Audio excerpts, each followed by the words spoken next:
Hey, what's the deal, YouTube? It's your girl, Miss Honey.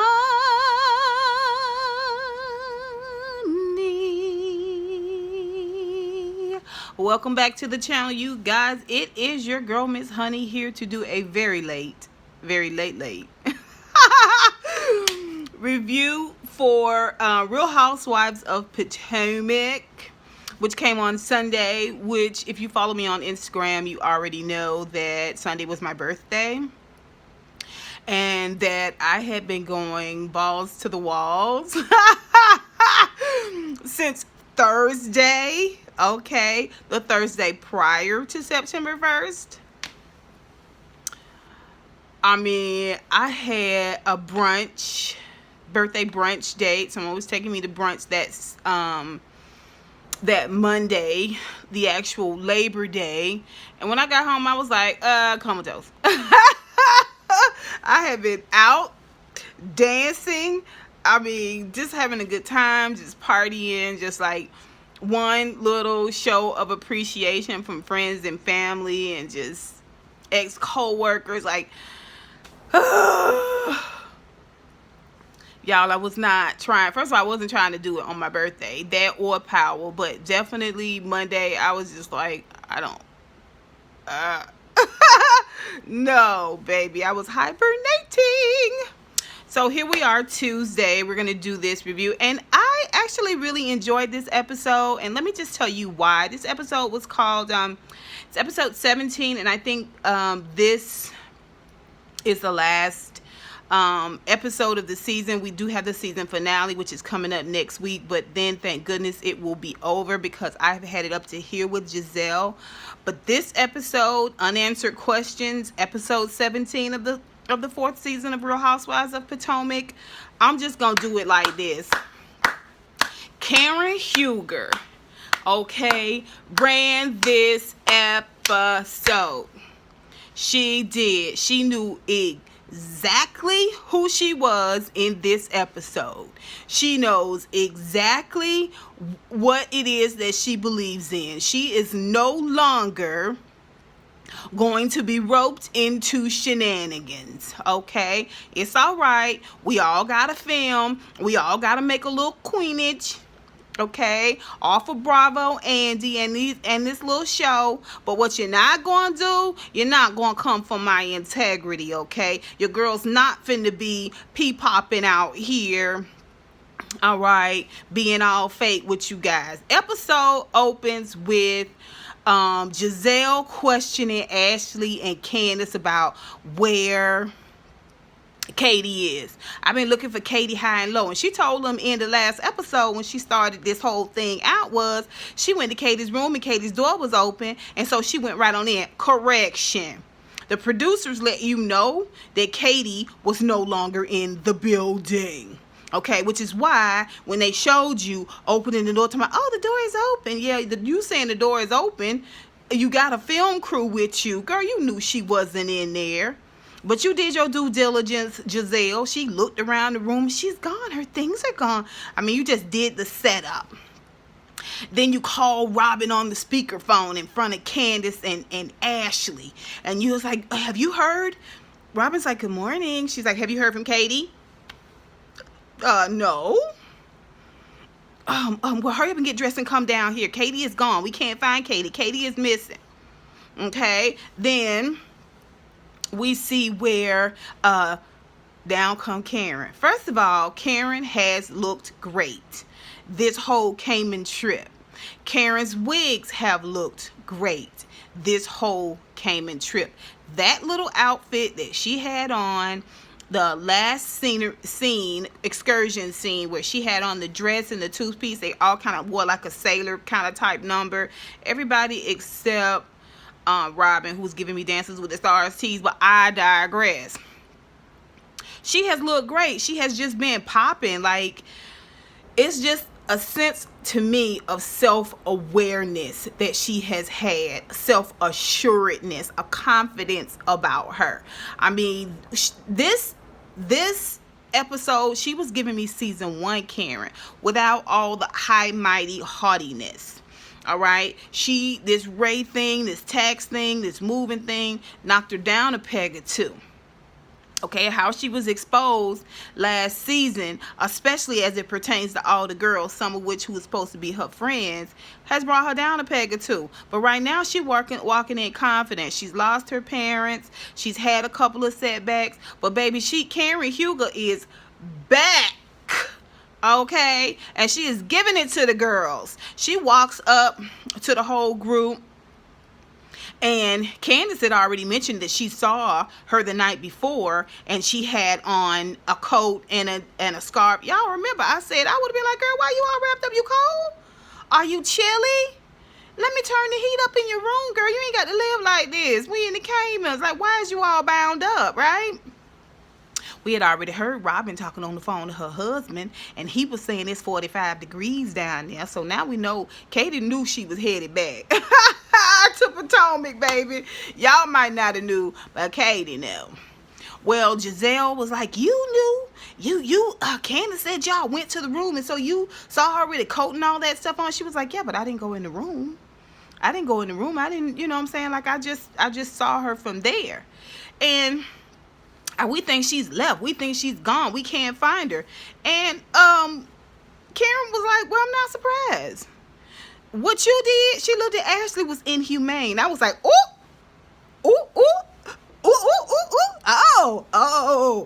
She said, when you go in the first time, go in deep. Go in deep. Don't go around there pussyfooting around. She said, you is inhumane. What you did was inhumane. It was unkind. It was brutal. I am not surprised if Katie got up and got the hell on out of here. Okay? I wouldn't sup with jackals either. Okay? And so Gizelle trying to take the scene over again. And you knew she was in there. She said, well, I didn't go in the room. Oh, so you didn't go in the room. No, I didn't go in the room. She was like, come on.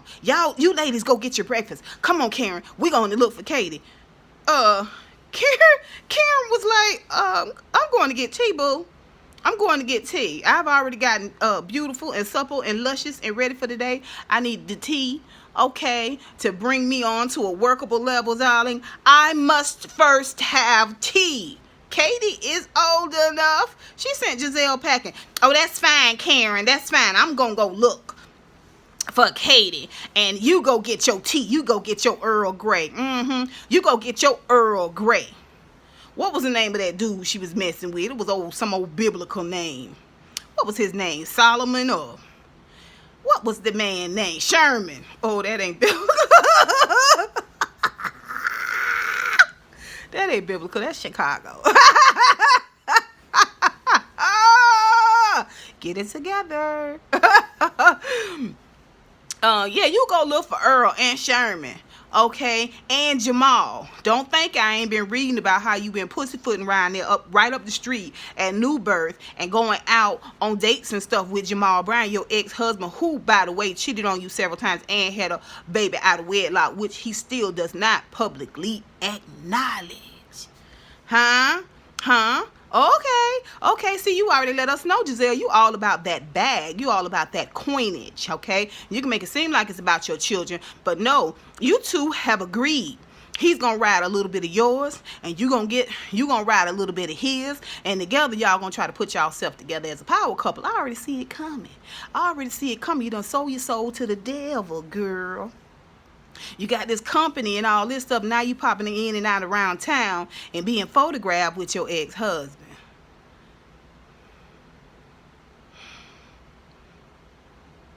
Anyway, so she meet up with Robin. Robin had a cute outfit on. I think if those pants had just been like a little bit more flowy. It was the way they was hugging and then kind of flared out. The way her body is built. She's not really like a snug, tight fit type girl. Not that she pudgy or overweight or fupa. It's just, she tall and she's like the letter I, a capital letter I. You know what I'm saying? Gothica. You know, her font would be Gothica. If she had a font, it would be Gothica. Okay? So, you know, Helvetica. Let me stop before I ruin my makeup because I'm sure about to cry laughing. Anyway, so they go around and they asking all around in the lobby. And you remember I came earlier. She at the front desk, this Gizelle. You remember I came early and I was looking for her. And she was like, oh, well, maybe, Mom, you need to talk to security, Mom. That is not Caribbean. But they wasn't like all the way Jamaican in it came. It was a little softer. It didn't have as hard of an edge as Jamaican. It wasn't really as sultry as Jamaican. I noticed a lot of the men had kind of a high tone to their voice a little bit, you know, but I digress. This woman like, Mom, you need to talk to your security officer, Mom. And so go over and talk to the security guard. Now that is not the gentleman, okay, that Michael booty he grabbed. He did not grab this man's booty. No, he ain't trying to scoop his booty at all. Because this man was not playing the radio. First of all, very handsome. I was like, ooh, baby, I would swing from you like monkey bars. Oh, just good looking. So yeah, he wasn't one of the ones that was afraid, you know what I'm saying, that was nervous or that was in threat of getting his booty grabbed, because I think he would have broke Michael's hand at the wrist had he tried to grab his booty. Now this security guard was like, yeah, we found her. He gave that pregnant pause. Where is she? Where's she at? Y'all found her? This Gizelle, she running the scene like somebody. It has not brought me in on it. Now, I have been brought in on it so I can carry bones back and forth, hither, thither, and yon. But y'all don't let me know Katie gone. First of all, I tried to put Katie on. First of all, I tried to get Katie a couple of coins in her pockets. And this how you repay me? You leave and take all your drama and your witty repartee and go to the airport. She in the airport. Now, mind you, Robin had already called Katie's boyfriend. And Katie's boyfriend say he last time he talked to her was 12 midnight. Well, yeah. Okay. 12 midnight. Oh, Gizelle want a full-on search. No, Gizelle, she's at the airport. And when the producer lady come on, she's like, what's going on? What's tea? Like she's not feeling well. And she's decided that she wants to end her trip here to Cayman Island and go home. And Giselle's like, what you mean she's not feeling well? Like, oh, it might have been Robin, mentally or physically, or she was like, I cannot say. I mean, I'm not really sure. She's just not coming back. Like, move on with your day, girls. So, they go back. I believe Robin and Gizelle have breakfast. I don't know. I might be mixing 2 days up. But anyway, they decide they're going on an excursion, right? I can't remember if they did the horses first. First I think they did the horseback riding, and Karen got on the horse and she was nervous. All the ladies got on the horse. Gizelle didn't make it out the gate. She turned around and went back, right? And Katie, not Katie, Ashley would be so mad. Ashley had decided she wasn't getting on the horse because she didn't feel like it was ethical for us to be riding horses. They should only be for maintenance. It was Gizelle, the one and only time I will agree with anything Gizelle has to say. Gizelle was like, what about eating kangaroo meat? What about bashing possum and porcupines over the head, girl, and serve them in your restaurant? What about chopping the wings off of ostriches and stuff, girl, and grinding them up and making burgers? Like, girl, you sound stupid. You always trying to have a poignant moment where you seem so righteous and so in touch, Ashley. Shut it. So Gizelle go and sit on the beach with Ashley. And then Karen rode a good distance, but then her horse had some contention. And these horses were supposed to be riding in the water. Her horse had a bit of contention with the horse next to it, and Karen got nervous. Well, she got off, and Gizelle in the confessional told me, I am so proud of Karen for just coming out of her shell and taking a chance, and whoop the whoop the whoop the whoop. You, girl, you didn't even ride the horse. She rode the horse. She's embracing her trip. She ain't running around sniffing up behind grown folks. She not running around carrying bones hither, thither, and yon. She proud of Karen. No, we proud of you, Gizelle. We're proud of you, okay, that you have not accomplished the feat that you have set out to accomplish this season, which is to get your Mickey Fricky block knocked off. Some of the stuff you say and some of the stuff you do, it needs to be questioned. But I'm not gonna worry about it because Karen stayed getting you together nice nasty this whole episode, right? So ladies go back, ladies have lunch, they've got to go back out because they have excursions planned all day long. Half the girls are going to a cave and the other set of girls are going deep sea diving.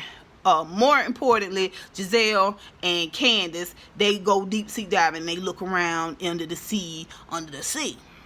And then Karen, Ashley, and Robin go and do the cave scene.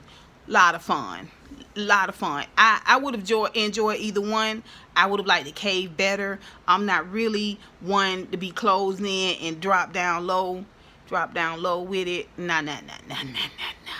Your girl need to be able to walk off. Your girl need to be able to drive it off. You know what I'm saying? If I can control it, you know what I'm saying? Lift up and down, yeah. But somebody else is driving the boat. I'll try it. If everybody doing it, I ain't gonna stay on shore, but it ain't gonna be my choice if I gotta choose between that and caves. I take a bath any day over gallons and thousands and thousands and thousands of gallons of water. Okay? Alright, so then they go and they have lunch. It's a nice moment. Everybody's enjoying Karen. Karen's got a good vibe. Gizelle is excited that Karen is being more outgoing and more inclusive of all the ladies, and she wants a hug. But every chance Karen get to correct Gizelle, to pull Gizelle in, to let Gizelle know, not too far. Them not baby steps you taking, my dear. Take 2 steps back, okay, and give me 2 itty-bitty steps forward. Just itty-bitty. Don't get all the way, oh, come on, hug me, my friend, and sit next to me. Karen was like, oh, okay. We see where Robin talked to Karen about her perfume. So it's rollerball, it's the bottle. Like, I'm just trying to figure out what to expect. Right, so you can take it back to Gizelle. Oh, okay, Giraffe. So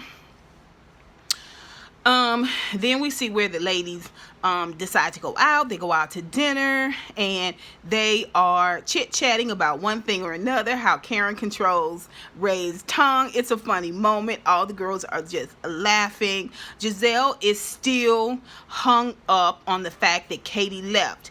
It's because Katie trumped you. It's because Katie trumped you. It's because Katie wasn't buying into your BS. Now, I have not seen all of the video where Katie talks about how she was kind of trolling the whole season. I've seen some videos prior to the season. I've not been able to catch up on this full interview that Katie did with someone, where she talks about, I saw the one where she talked about them disinviting her to the reunion. To me, the reunion is not going to be as great because Katie's not there. Like, Katie has proven herself this season to be a formidable foe. Ditzy, manic, slightly high, and low, but still, she has been a really, really great addition to this season. She kind of broke up a lot of the pretentious bull crap, right? So Gizelle is still upset. I don't understand why would she leave and not tell somebody, but at least tell somebody. Like, that is so childish. Like, get it together. First of all, you're in no place to discipline anyone about anything. You what did Angel say? Angel say she barely giving you 5 out of 10 stars. She say she might give you 6, okay, 7 on a good day, but for the most part, you a low 5, like a low 5, like a 4.99 type of mama, right? So Karen is very clear about her feelings about that. She felt like, Gizelle felt like Karen owed an apology to Ashley the way she came across when she first learned that Katie was gone. And Karen stood in it. Karen was like, that's fine. Maybe my delivery was off, whatever. She said, but I stand by what I said. What you said was harsh, and what I saw in the moment was just how sad the stuff you were saying made her. So it's no wonder she would take her ball and go home, because you biffers, shout out to Alexander Rogers, don't know how to play nice, right? She stood in it. Okay, they have dinner, they drinking. Like I said, Karen can control Ray's tongue. The girls are all really enjoying Karen. So Gizelle has no choice but to participate in the enjoyment. So she's just like, this is the Karen I love. You like that silly footloose Karen and all of that, but what you don't understand is Karen is having a good time. They taking a lot of shots, they drinking, she enjoying herself. But baby, when I tell you Karen had the wherewithal, okay, she was the one hopping right on out of that van, getting the girls' hands, helping them down, opening the door for them. You know what I'm saying? She wasn't wobbling. And when she got into it with Ashley, when they got back to the hotel, Karen was very cognizant. She didn't even slur her words. Now, she had a little bit of trouble with like a PH word, a word with a P, experience, expecting something. But for the most part, she wasn't even like slosh and yeah. They could walk into the hotel. Ashley was like, I like this Karen. Now they not on film, but they mic'd up. And she said, well, I like this Karen. And she said, this is how I always am, but I haven't experienced that. I haven't seen that. She said, well, listen, I don't want to be fake with you. I'm just going to be honest with you. I know that Michael was, he got a dismissal, but for me, that's not an exoneration. And for me to feel calm, you know, not calm, but for me to feel comfortable with him again, I need exoneration, okay? And Ashley, of course, she took that like, what are you talking about? Like, where are you coming out of the box? Basically, she was saying, yeah, I'm cool, Karen. I'm fun. I'm approachable and all of that. But the stuff that came out about your husband affected me because I am a rape survivor, and I know that touching without consent. Okay, I know what that is. And if he was not completely exonerated, I'm always have an issue with it. This is what she's saying. But they go into the lobby and down the hall, the elevator lobby, and they are still going on and on and on. They make it upstairs to Robin room, and you know, it's a good argument. Like, it's a good argument because the girls were having Ashley be quiet while Karen talk and vice versa. And she was like, I'm just telling you as a survivor, touching what he said on that Fox 5 report, saying that he touched him, but he didn't mean it like that, or it wasn't that way. That man said, do not do that again. And the ladies kind of chimed in and was like, well, yeah, he did say that, and it was kind of and she mentioned that she felt like Michael wasn't being as supportive of Ashley in that moment, which kind of threw me off a little bit because I was like, when has he ever been like super supportive in any of these allegations? This isn't the first one. You know, he's never like, I love my wife. My wife is number one. What a beautiful wife I have. Why would I do that? He's never led with that anyway. But when she told her that touching without consent is inappropriate, it's not right, and she gonna need exoneration, boy, Ashley lost it. This is what it is, Karen. You were always trying to tear me down, and this is why you don't have any friends. Karen say, I am not Katie. I am not Katie. You can take your voice down 2 notches. I know what I'm talking about. Yeah, it was dismissed. It does not prove that he was not guilty of it. It just proves that the charges were dropped, or the man just let it go. That's all that is. It doesn't prove that it never happened. Okay, and I'm gonna have a problem with that now and forevermore. And she was very clear about it. So Robin put them all out of the room. Boy, Katie was fuming. So the next morning, Gizelle goes to Karen's room. Oh, baby, she tried to gather Karen, darling. God, she tried her best to gather her. You know, you was on one. You said she was offended. Were you the one that was offended? and I feel like the way you approached her, maybe what you were saying, what she did was she was approaching it from this was all your fault, Karen. You were in the wrong point of view. But Karen stood her ground. She said, no, I will not take it back. I will not take it back, because out of all y'all, she's the only one that has experience being violated in that way that we know of.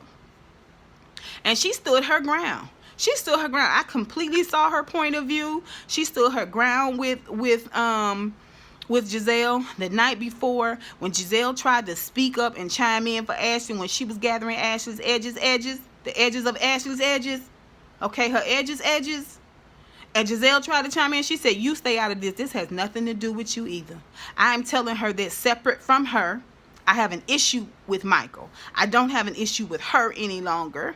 I've moved on from that. But her husband, as it stands, with these allegations, your girl's not here for it. And so Gizelle spent it. Well, I mean, maybe it was just your presentation of it. Like, I agree with what you're saying, but maybe it was your presentation of it. Why you not around there talking to Ashley about that? Okay, so Karen agrees to apologize. She goes and gets her cabana up, walks Ashley on the beach, and they decide to talk about it. And she stood her ground once again. And Ashley was like, well, I don't understand why it's like you're saying you're assuming he's guilty. Like, unless he proves it to you. She was just like, you don't get it. You don't understand. You will never. And to me, Ashley would not allow herself to say, I sympathize with what you went through. And I am sorry about that. And I see your point. She wasn't going to do that. He didn't need to support me. I was there to support him. And it was important for him to clear his name. She was like, yeah, it is important for him to clear his name. But for him to go on Fox 5 and admit something happened, but it wasn't possibly in that way, especially with the response from that man being aired, like, okay, girl, I'm sorry about the way I said it, but that is it.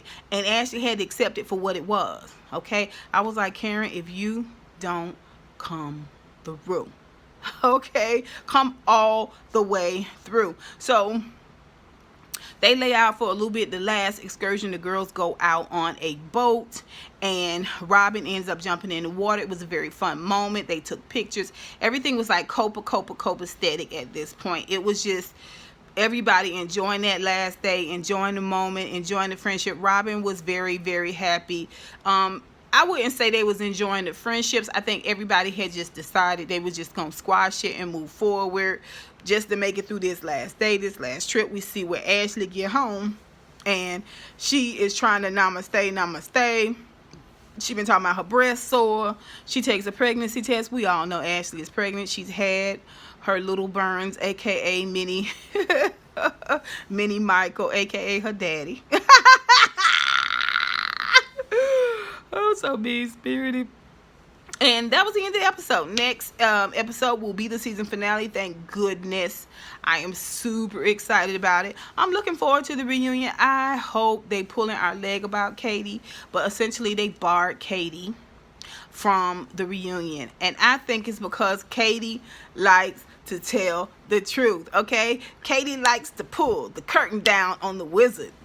The wizard is Andy.